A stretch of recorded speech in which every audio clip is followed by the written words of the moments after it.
Assalamualaikum warahmatullahi wabarakatuh. Hai para pencinta catur dan para caturmania, selamat datang kembali di Legenda Catur Dunia. Kembali lagi kawan kita ke turnamen online FTX Road to Miami yang merupakan seri kelima dari rangkaian Champion Chess Tour 2022 ini kawan, yang sudah memasuki babak quarter final semalam. Beda formatnya dengan tahun lalu kawan, di babak knockout ini selalu ada match day di hari pertama dan di hari kedua. Tapi tahun ini cukup berbeda, di quarter final, semifinal hanya ada match day pertama kawan. Baru di babak final ada match day pertama dan kedua. Jadi di babak quarter final semalam kita sudah temui hasilnya kawan. Seperti yang kalian lihat, Samuel Sevian dikalahkan oleh Wei Yi di babak tambahan 2 kali permainan blitz. Setelah dalam permainan 4 kali rapid kawan, mereka bermain saling mengalahkan dan 2 kali remis. Di permainan blitz, mereka bermain remis di game pertama dan Wei Yi berhasil menaklukkan Samuel Sevian ini di game keduanya. Dan Wei Yi lolos ke babak semifinal. Sedangkan partainya Jan-Christophe Duda melawan Anish Giri dimenangkan oleh Jan-Christophe Duda langsung dalam permainan rapid kawan. Setelah 3 kali bermain remis dan 1 kali menang oleh Jan-Christophe Duda. Juga partainya Arjun Erigaisi versus Levon Aronian ini juga berakhir dalam permainan rapid yang dimenangkan oleh Levon Aronian. Dengan 2 kali kemenangan, 1 kali remis dan 1 kali kalah. Untuk partainya Jeffrey Xiong versus Richard Rapport sendiri cukup panjang, cukup ketat kawan, berlangsung ke babak tambahan 2 kali blitz. Setelah sebelumnya dalam permainan rapid, mereka bermain 2 kali remis dan saling mengalahkan, berlanjut ke tie breaks 2 kali permainan blitz. Di sini Richard Rapport sangat unggul dengan unggul 2-0 atas Jeffrey Xiong kawan. Jadi nanti Wei Yi ini akan bertemu dengan Richard Rapport kawan, sedangkan Jan-Christophe Duda nanti akan bertemu Levon Aronian di babak semifinal. Dan untuk game yang akan kita ulas pagi ini, saya dahulukan permainannya Richard Rapport versus Jeffrey Xiong dalam permainan blitznya yang kedua. Nanti sore kita tidak akan melanjutkan untuk mengulas game yang terjadi di quarter final ini. Kita akan mengulas satu game di turnamen BL International Chess Festival kawan, biar semua turnamen sedikit-sedikit bisa tercover untuk kita mengetahui permainan para Grandmaster lainnya kawan, terutama para prodigi seperti Vincent Kemmer ataupun Abdus Satorov. Karena beberapa akhir-akhir ini kawan, turnamen ini banyak sekali mengundang para prodigi untuk menunjukkan aksi mereka berhadapan dengan para seniornya. Oke, ini merupakan game blitz. Kontrol waktunya adalah 5 menit, increment 3 detik, dan di sini Richard Rapport pegang putih. Dan ini merupakan game kedua kawan. Setelah game pertama blitznya Jeffrey Xiong kalah. Di sini Jeffrey Xiong harus menang jika ingin melanjutkan ke tie breaks Armageddon. Richard Rapport mengawali dengan pion E4, Jeffrey Xiong pion C6 karokan defense, pion D4, pion D5, dan selanjutnya kuda D2 pilihan Richard Rapport, bermain dengan variasi modern. Kalau kalian memilih dengan kuda C3, ini adalah variasi klasikal kawan. Kalau kalian mendorong pion, ini adalah variasi advance. Kalau melakukan pukulan atau pertukaran pion, ini adalah variasi pertukaran. Atau kalau kalian menginginkan permainan yang jarang dimainkan, yaitu pion F3, ini adalah variasi fantasi dari karokan defense. Yang paling sering kita lihat ini adalah variasi pion maju yang akan diikuti hitam gajah F5, dan di sini ada beberapa pilihan bagi putih kawan, apakah menantang pertukaran gajah atau bermain dengan bayonet attack dengan pion G4 atau bermain dengan variasi Mikhail Tal dengan pion H4, kelanjutan dari pion maju ini tadi kawan. Richard Rapport memilih pengembangan kuda ke D2 variasi modern dan terjadi pertukaran pion dipukul balik oleh kuda. Kuda F6 menantang pertukaran kuda kawan, dan di sini kebanyakan adalah langsung bertukar kuda ataupun juga di game terdahulu kuda ini mundur ke petak G3 ataupun bergerak ke petak G5 kawan. Richard Rapport memilih menteri D3 dan selanjutnya pion G3. Jelas untuk Viajento gajah gelapnya nanti. Di posisi langkah kelima ini sudah ada beberapa game yang pernah mencapai diagram seperti ini sebelumnya, di mana pilihan utama putih adalah gajah G5 ataupun mengembangkan kuda F3. Ada satu game yang melangkah gajah F4 kawan. Tapi Richard Rapport mempunyai ide yang lain, langsung bertukar kuda supaya pion hitam ini bertumpuk di lajur F, dan ini merupakan ide baru yang belum pernah terjadi sebelumnya di langkah ke-6 ini. Kuda F3 lanjut Richard Rapport melanjutkan pengembangan, dan Jeffrey Xiong melanjutkan pengembangan gajah terangnya ke peta E6. Bertujuan untuk memblokade laju E yang sudah terbuka ini kawan. Tapi engine pada posisi ini Stockfish menyarankan pion A5 ataupun gajah gelap G7 agar rajanya bisa segera rokade. Tapi gajah terang ke peta E6 dipilih oleh Jeffrey Xiong, selanjutnya gajah E2, dan barulah gajah G7 persiapan rokade. Tapi tidak dibiarkan saja begitu oleh Richard Rapport. Dia menggeser menteri A3-nya, menghalangi Raja Hitam agar tidak bisa rokade kawan. Gajah mundur lagi ke peta F8, menteri bergerak ke peta C3, lanjut Richard Rapport. Dan gajah tidak kembali ke peta G7 kawan. Karena apa?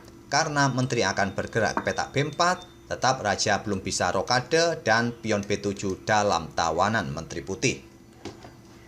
Kalaupun pada posisi ini kalian menantang pertukaran menteri agar raja bisa rokade, kemungkinan ya langsung diterima oleh putih kawan. Raja sudah tidak mempunyai kesempatan rokade, tapi juga tak ada masalah, benteng juga bisa keluar. Tapi tetap saja kawan, penilaian engine pada posisi ini putih masih lebih bagus. Mungkin karena struktur pionnya masih bagus kawan daripada posisi struktur pion hitam. Oke, kembali ke langkah berikutnya dari Jeffrey Xiong, tidak memilih gajah G7. Di sini langkah terbaik adalah pion H5 kawan, tapi Jeffrey Xiong mengeluarkan menterinya ke peta D5. Dibalas rokade untuk segera mengamankan rajanya agar tidak terus-menerus berada di pusat, dan di sini Jeffrey Xiong melanjutkan pengembangan kudanya ke peta A6. Berkembang ke peta D7 merupakan pilihan terbaik harusnya. Berkembang ke peta A6 ini memancing gajah ingin sikat kuda. Inilah yang dilakukan oleh Richard Rapport kawan. Sehingga setelah dipukul balik oleh pion B, lihat struktur bangunan pion hitam ini sangat buruk kawan. Mempunyai pion terpisah di lajur C, pion double di lajur A dan di lajur F. Tentu saja posisi putih dalam posisi yang lebih bagus secara struktur pionnya. Pion B3 lanjut Richard Rapport kawan. Apakah nanti untuk dukungan pion C-nya ataupun menghindari tekanan di diagonal terang ini, ataupun juga mengeluarkan gajahnya nanti di Viacento ataupun ke peta A3. Jika gajah gelap ini bergerak ke peta G7, gajah ini siap untuk menghadang pergerakan raja rokade. Gajah bergerak ke peta D6 sudah tidak menginginkan lagi bergerak di Viacento kawan dan persiapan rajanya rokade. Tapi tetap tidak dibiarkan raja hitam rokade. Gajah H6 oleh Richard Rapport. Coba lihat kawan, sekarang raja hitam ini cukup susah juga posisinya, masih berada di pusat. Sedangkan raja putih ini sudah cukup aman di posisi rokade, dan Jeffrey Xiong melangkah benteng G8. Persiapan menjebak gajah gelap putih kawan dengan pion G5 dan benteng naik ke peta G6, gajah bisa terjebak. Gajah ditarik mundur ke peta E3 oleh Richard Rapport. Engine menyarankan menteri ini yang bergerak ke peta E3 kawan. Jika pion G5 dimainkan benteng nanti naik, di sini putih bisa melanjutkan dengan pion C4 terlebih dahulu untuk usir menteri. Mungkin menteri di sini akan bergerak ke peta A5 dan kalian bisa melanjutkan mendorong pion D5 sekarang. Pion C pukul pion D5 dan bisa kalian pukul balik. Jika di sini diambil oleh menteri, maka selanjutnya benteng F akan bergeser ke D1. Serang menteri, serang gajah, dan di sini setelah menteri mungkin bergeser menantang pertukaran, kalian cukup tolak, bisa bergerak ke sini kawan. Ancam benteng, ancam pion di sini, dan posisi putih akan cukup bagus nantinya. Saya akan berikan sedikit langkah kelanjutannya seperti ini kawan, dan nanti akan tetap memberikan keuntungan bagi putih. Seperti inilah jadinya nanti kawan. Dan posisi gajah ini pun sudah aman, bisa keluar nanti lewat diagonal ini karena pionnya tadi sudah didorong oleh hitam. Tapi variasi ini saya rasa cukup panjang untuk diperhitungkan dalam permainan blitz kawan. Sudah tidak punya banyak waktu para pemain, jadi sangat lumrah jika gajah ini langsung ditarik mundur ke peta E3 oleh Richard Rapport. Dan raja hitam memilih naik ke peta D7 kawan. Di sini hitam masih mempunyai kesempatan untuk bermain dengan pion G5 atau bahkan rokade panjang yang disarankan oleh Stockfish. Tapi Jeffrey Xiong memilih rajanya naik untuk mengkoneksikan kedua bentengnya dan raja ini tetap berada di pusat. Ini dimanfaatkan oleh Richard Rapport menggeser benteng A ke D1, langsung menempati lajur pusat. Walaupun terlihat parameter dari putih tadi sempat turun, ini mengindikasikan benteng digeser ke D1 ini merupakan langkah kesalahan, bukan pilihan terbaik. Kuda ke D2, benteng F ke E1 merupakan dua pilihan utama. Ataupun bahkan menteri ini yang bergerak ke peta D2. Benteng A ke D1 pilihan Richard Rapport dan dibalas menteri bergerak ke peta H5. Memberikan ancaman di sini kawan, apakah nanti diikuti gajah bergerak ke sini, menyikat kuda, dan ancaman skakmat. Mungkin itu rencana dari Jeffrey Xiong. Tapi langkah ini adalah langkah blunder kawan, langkah kesalahan. Langkah terbaik adalah gajah G4. Mengepin kuda terhadap benteng kawan. Itulah langkah terbaik. Tapi Jeffrey Xiong memilih menterinya ke peta A5 dan di sini dimanfaatkan dengan langkah pengorbanan kuda ke peta E5 skak. Tentu saja jika pengorbanan diterima, maka nanti kompensasinya juga bisa mendapatkan gajah di sini kawan dengan tempo serangan juga. Kalau sampai diambil oleh menteri hitam, pion ini ya masih bisa dipukul balik oleh menteri putih. Posisi gajah dalam posisi kena pin, jadi tidak bisa ambil menteri ini kawan. Di sini Jeffrey Xiong memilih tidak menerima pengorbanan kuda, dia memilih menggeser rajanya ke peta E7 dan pada posisi ini coba lihat, kuda ini mempunyai kesempatan untuk memenangkan satu pion dengan tempo skak, tapi tidak dengan Richard Rapport kawan. Richard Rapport ini kawan, ide-idenya sangat bagus sebetulnya permainannya untuk menghadapi level-level yang ada di bawahnya kawan.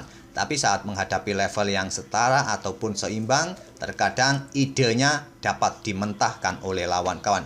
Dan coba temukan langkah terbaik bagi putih di posisi ini kawan, langkah brilian yang ditemukan oleh Richard Rapport selain untuk ambil pion yang ada di peta C6 ini kawan. Silakan pause video ini untuk ya sekitar 4-5 detikan kawan. Ya, dalam permainan blitz kalian tidak punya banyak waktu untuk mengkalkulasi. Mungkin kalian butuh waktu 1 menit, silakan temukan langkah terbaiknya. Ide brilian dari Richard Rapport. Tadi kuda melakukan skak di peta E5 ini merupakan langkah brilian kawan. Salah satu langkah brilian. Dan apakah sudah ketemu langkah brilian selanjutnya dari Richard Rapport? Richard Rapport tidak memutuskan ambil pion ini dengan kuda, apalagi dengan menteri. Dia meletakkan gajahnya di peta F4. Ini adalah langkah brilian dari Richard Rapport. Apa maksud dari gajah gelap F4 ini kawan? Tentu saja untuk mendukung kuda, juga memberikan ancaman bagi gajah gelap setelah kuda ambil pion C6 dengan tempo skak. Tentunya nanti putih akan bertukar gajah gelap, raja akan terpaksa maju dan akan semakin terbuka posisi raja ke depan kawan. Dan pada posisi ini langkah terbaik bagi hitam adalah menggeser salah satu benteng ini kawan, terutama bergerak ke lajur C. Salah satu benteng ini bergerak ke lajur C merupakan pilihan terbaik untuk memperkuat posisi pion C6-nya. Tapi Jeffrey Xiong memutuskan untuk menerima pengorbanan kuda ini. Dan tentu saja dipukul balik oleh pion ancam gajah. Gajah bergerak ke A3 oleh Jeffrey Xiong. Di sini menteri A5 kejar gajah lagi. Kenapa gajah tidak ditarik mundur saja ke peta C7 kawan? Karena ancamannya seperti ini. Menteri akan ke C5 skak dan raja tidak bisa mundur ke F8. Dia harus bergerak ke peta terang. Ke peta terang ini tidak bisa karena ada benteng, jadi mundur ke peta E8. Selanjutnya menteri akan ambil pion ini skak dan bisa mengancam benteng, ancam gajah. Lihat pergerakan raja, kalau bergerak ke sini bisa ambil benteng, kalau bergerak ke sini akan ambil gajah. Nanti raja mundur ke peta F8 dan di sini bisa berlanjut dengan langkah benteng naik ke peta D6 kawan. Ide dari benteng naik ke peta D6 ini jelas untuk menghalangi raja hitam agar tidak naik. Kalau naik seperti ini, gajah bisa tewas, pion tidak bisa pukul balik karena posisinya kena pin. Dan ide dari benteng naik ke peta D6 ini juga nanti diikuti benteng satunya ditumpuk dan menantang pertukaran benteng di baris ke-8 ke depannya kawan. Putih akan menang. Jeffrey Xiong memilih gajahnya ditaruh di peta A3, dikejar oleh menteri di A5 kawan, dan di sini posisi gajah sudah tidak mempunyai banyak peta lagi. Dia menaruh gajahnya ke peta B2 bersembunyi, bukan pilihan terbaik. Pilihan terbaik adalah merelakan gajah ini kawan. Raja segera mundur untuk nanti bersembunyi. Walaupun gajahnya ini akan tewas, raja paling tidak akan lumayan aman posisinya. Tapi Jeffrey Song memaksa untuk bergerak dengan gajah B2 dan ini dimanfaatkan oleh Richard Rapport, Menteri J5 Skak. Merelakan posisi bentengnya tewas jelas kawan. Itulah tadi kenapa benteng A ini digeser ke lajur C ataupun salah satu benteng ini bergeser ke lajur C agar nanti setelah raja ini mundur kawan tetap terkoneksi dua benteng dan bentengnya aman. Tapi beda lagi posisinya sekarang dan raja hitam tidak bisa mundur, harus bergerak ke petak terang. Menteri ambil pion C6 skak, lanjut Richard Rapport dan benteng ini tewas di langkah berikutnya. Raja bergerak ke F8, Menteri ambil benteng skak, raja bergerak ke G8, diikuti benteng naik ke petak D8. Setelah unggul kualitas perwira, tentu saja sesegera mungkin Richard Rapport akan menyederhanakan perwira dengan taktik jual beli perwira. Dan tak ada pilihan terbaik bagi Jeffrey Song bertukar benteng dipukul balik oleh menteri. Sekarang kita sudah temui kawan permainan seperti ini, yaitu sepasang gajah melawan benteng plus gajah gelap dari putih. Sementara putih juga unggul beberapa pion di sini kawan. Permainan berlanjut, pion H6 dimainkan untuk membuka ruang bagi pergerakan raja. Karena pada posisi ini menteri juga sedang memberikan ancaman di sini nanti kawan. Dan nanti memaksa raja mundur dan jika ada kesempatan benteng akan digeser ke lajur D dan memberikan ancaman skakmat. Tapi yang perlu diperhatikan, menteri hitam ini juga berada di diagonal terang mengawasi petak D1, jadi harus hati-hati benteng ini digeser ke lajur D. Biasanya dalam permainan blitz, pemain seperti kita ini ceroboh kawan, langsung saja geser benteng ke lajur terbuka, tapi ternyata sudah ada yang mengawasinya, benteng bisa tewas. Pion H6 dipilih oleh Jeffrey Song, sedikit memberikan keleluasan bagi raja untuk bergerak kawan, dan dibalas menteri mundur ke petak D2. Tidak mengkoneksikan bentengnya ke lajur D, ya percuma saja kawan untuk sementara. Memang langkah terbaik adalah menteri ini mundur ke petak D2. Menawan pion H6 kawan agar menteri ini tidak bergerak meninggalkan tempatnya. Pion G5 dimainkan. Gajah mundur ke petak G3 untuk mengawasi pion dari ancaman gajah ini kawan, dan selanjutnya di sini gajah bergerak ke petak A3 untuk menghindari discover attack yang bisa dilakukan oleh putih kawan. Dan di sini Richard Rapport memainkan pion F4-nya menantang pertukaran pion agar petak-petak depan raja semakin terbuka, jalur-jalur serangan semakin terbuka dan diladeni.